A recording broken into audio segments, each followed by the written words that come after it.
5 hours and counting until the Championship playoff final. Sheffield United taking on Sunderland at Wembley for a place in the Premier League. Let's get straight to Wembley now. And our reporter Ben Ransom, who is already primed and in position outside. And it is, Ben, isn't it, dubbed often the richest game in football. Just what would it mean financially to the winner?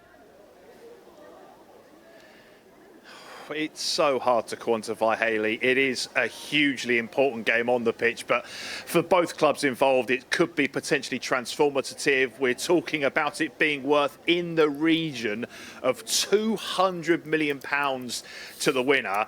Of course, that's for the money men at either club to worry about. As far as the occasion's concerned, it's about the tens of thousands of fans arriving here at Wembley already. We've seen a steady stream of them arriving. You can probably see some of the scenes and some of the colours that are just walking up and down Wembley Way as we speak. Everyone decked in red and white, because let's not forget both Sunderland and Sheffield United play in red and white as their home kits. Today, Sunderland are the ones who are going to be playing in all white as far as their away kit is concerned. But we saw incredible scenes from the Sunderland fans last night travelling down to Trafalgar Square, Covent Garden, that northeast takeover. We're expecting obviously more than 35,000 official Sunderland fans inside the stadium. It's the same number of Sheffield United fans as well. They've made the long journey down from Yorkshire. It's all about the noise, it's all about the passion, and it's all about coming to Wembley for both of these teams and trying to end something of a playoff hoodoo. It is, one of the standout days, isn't it, in the sporting calendar? Neither team go into the game with a particularly impressive playoff final record, unfortunately. No, and that's an understatement. Sunderland, in 8 attempts in the playoffs, have managed to win through once. That was against Wycombe in 2022. They have met once in the playoffs themselves. That was back in 97-98, these two teams. It was in the playoff semi-finals back then. Sunderland managed to emerge victorious over 2 legs against Sheffield United, going through to play at the old Wembley, as it was then, where they were beaten in heartbreaking fashion by Charlton. And Sunderland's final record has not been great, obviously, but they have at least won one, because Sheffield United, would you believe, have an even worse record in the playoffs. They failed to get through in 9 attempts, which is pretty remarkable. So you can imagine why there's plenty of trepidation amongst both sets of fans coming into this match. But you have to say, on paper, Sheffield United are the favourites. Sunderland will often go into these games just because the size and the scale of the club as favourites. But this season, Sheffield United have been fantastic. They were obviously involved in that automatic promotion race until right into the final few weeks of the season. They finished 14 points clear of Sunderland in the league table. That's the widest gap between two Championship playoff finalists that we've ever seen in all of the years that we've seen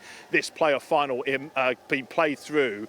So much pressure on their players to deliver, get them back to the Premier League at the first attempt. For Sunderland, though, this is an incredible rise. They've been outside the Premier League for 8 years now. 4 of those seasons were spent in League One. So this is a fantastic rise. They were beaten in the playoffs 2 seasons ago. It was a disappointing season last year. Enter Regis Lebris. He has transformed this team. They started like a house on fire this season. They've never actually been lower than 4th in the Championship table for the entire campaign. Both teams will absolutely fancy their chances here, but there is so much riding on this occasion, not least, as we've just been mentioning, nearly £200 million and a place in the Premier League for the winner. Yes, thanks very much, Hayley. Welcome back to the home of the football. As you can see, I've got 3 very special guests. Yeah, the trophy, the Championship playoff final trophy. Will it have red and white of Sunderland, red and white of Sheffield United? Both those teams are going to be going toe-to-toe on that pitch behind us in less than 5 hours now. And as you can also see, 2 very important guests. It's like Sunderland royalty, let's be honest. I don't know whether to get down on one knee or curtsy, because this is probably the most iconic strike force Sunderland have ever had. Kevin Phillips, Niall Quinn, it's a pleasure to see you both. I guess when you come here pitchside at Wembley, even though you're not playing, does the adrenaline start to go? Do the juices start to flow? Does the appetite for this kind of occasion get to you? Oh, 100%. Even when I opened my curtains this morning, I was staying in a hotel just across the road and see the stadium. You start to the hairs on the back of your neck stand up, and it's going to be an awesome atmosphere. Then you come here and you see the pitch like that. I've forgotten how big a football pitch was. I'm glad I'm not running around on it today, but it certainly gets the juices flowing, and it's going to be an awesome day. No, you've had so many important roles at the football club as a striker and off the pitch in the boardroom as well. You said to me when you arrived you were really nervous today. Yeah, I don't know why. Even my family last night at dinner were saying, "You're twitching, what's wrong with you?" And I don't know if this game means so much. It's everything to the people of Sunderland, not just the football club. The whole thing up there, Kev knows that well. The town, the city, it ticks on the football. It's everything is secondary to the football, and here it all is in this one-off game. Big jeopardy game. It's so good for the winner and so bad for the loser. We know what that's like. You've had it every way. You've won one of these, but I lost one of these against Charlton many years ago. And the second I walked in here today, the whole lot of that day came back into my head. It's funny. So I'm a bit nervous, but I hope I can enjoy it. But I don't think I will unless Sunderland go into a big lead early on, and I don't think that's going to happen. That was back in 97, 98, but the following season you got promoted with Sunderland. And what is it now, 25 years later, and you're still a part of the iconic history of that football club because of that promotion. And that's what Sunderland does to players, isn't it? When you have success, you'll be remembered forever. Well, that's it. And I think, the way I try and describe it to people is, I think when I was up there was about 200,000 people in the city, and almost 50 were going to the game every week. So it was 1 in 4. Every household was represented. So you get that sort of feeling throughout your time up there that it's not a pressure so much as it is intense, but it's there. And when you buy into it and when you like it, and let's be fair, we were treated like kings up there. I can remember having put petrol in my car, going in to pay for it, and said, "Oh no, it's been paid for." And these kids in a small little car, but they paid my petrol for me, and I was like, "Hang on, I'm earning more money." But they're different up there. They're great people. It's obviously about the passion. It's all about the occasion. It's all about the moment. You've had success in playoffs, and you've had frustration and disappointments. What do you remember about the flip side of both those occasions? Well, this place certainly isn't a place for losers, and I experienced it 3 times in playoff finals, and it's horrible, because you dream. As soon as that final whistle goes in the second leg, and you've got to the final, you start dreaming of the Premier League. You start dreaming of scenarios, being, scoring the winning goal, being that player that's taken your club to the Premier League. So there's all sorts of emotions that go through your mind leading up to the game, and when that final whistle goes here, whatever result it is today, there's going to be mixed emotions. And when that goal went in against Crystal Palace, and then that final whistle went, and I'd eventually won a playoff final, because people tell you that it's the best way to get promoted, and I never believed it because I'd lost 3 finals. But they're right, because when that whistle went against Crystal Palace, and you think those extra 2 weeks that you've worked extremely hard, you've had an incredibly hard season, you fought hard to get there, and it's all over and you're in the Premier League. So you can start to dream then, and it changes your life. And some of these players here today have never played in the Premier League, so they would have dreamt about it. Just hope it doesn't affect their game today. You touched upon the passion of the fans, and we certainly saw that on social media last night with the scenes in Trafalgar Square and just the togetherness and the spirit, and it feels like so much of the North East has come down to London to be a part of this occasion. Yeah, it always does, they never cease to amaze me. No matter where you go in the world, someone's always got a Sunderland shirt on, and it's always you get a tap on your shoulder. So, they come down here in their thousands, they take over Trafalgar Square. I kept away from it last night, but they'll turn up today. The atmosphere, I have to say, at the stadium like in the second leg when that whistle went was immense. It's the best I'd ever experienced at the ground, and we've experienced some great nights there. They'll bring that here today, and Sheffield United will as well. So there'll be an awesome atmosphere today. Like I say, I just hope it doesn't affect the players. They can just concentrate on their own game, play their game. The old adage, isn't it? Just play the game, not the occasion. So, but the fans will play their part today for sure.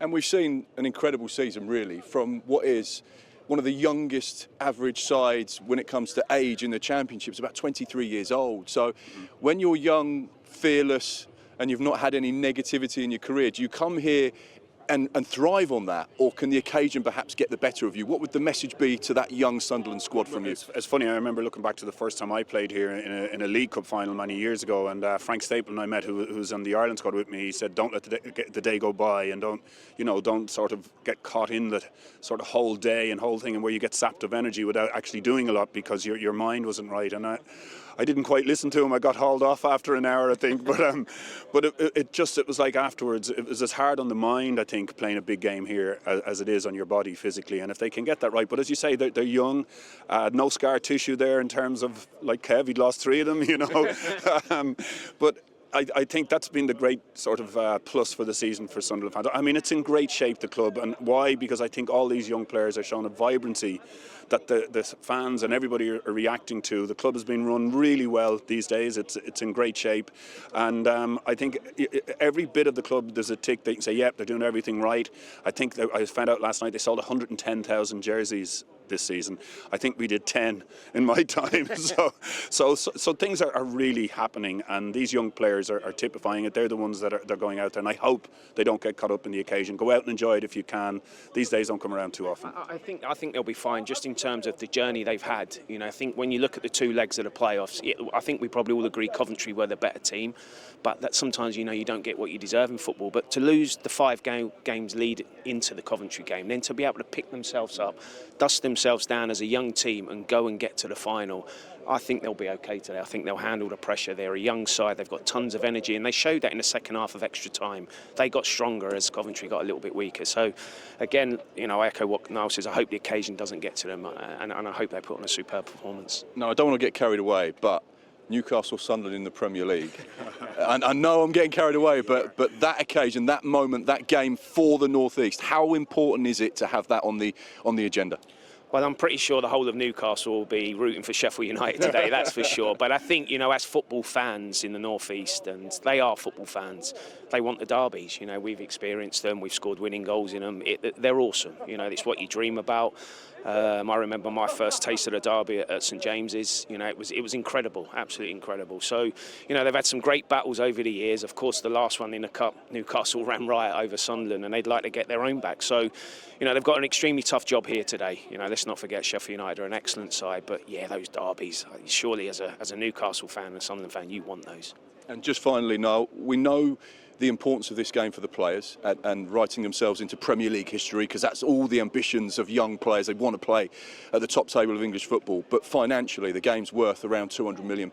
As someone that sat in the boardroom, worked with the accountants, understands the magnitude of these type of occasions for what it could do off the field for the club, how important is it that Sunderland get the job done today? Because it can transform that club, can't it? Well, first of all, what they've done up to now is incredible. As I said, the club has been run really, really well. But of course, this would give you the financial platform to go and kick on and maybe add to it, because your problems start when you win here. You know, you've got to then get yourself ready and bring players in. Well done to the lads that got us here, but we've got to bring another 4 to 6 in. And that's when it gets tough, but it's a great problem to have. And I think it would be lovely to see Sunderland make that next step. Sheffield United will be really tough. They've got that recent Premier League experience. You know, they've got all that. They're an older team. But if Sunderland can do this today, get the job done, I think the board, the chairman, the board, and the bean counters, they'll be shouting loud in anyone, because it really does mean, you know, the future is solid. But it comes with a warning. Look at Luton Town. Yes, absolutely. Thank you so much for your time. It's a pleasure to see you both. I think every single Sunderland fan watching this will be jealous of me. You know, you don't get more iconic than Noel Quinn, Kevin Phillips, and this trophy. Yeah, good morning. Again, a very special guest, because the guy alongside me, Chris Basham, has been promoted to the Premier League not once but twice with the Blades.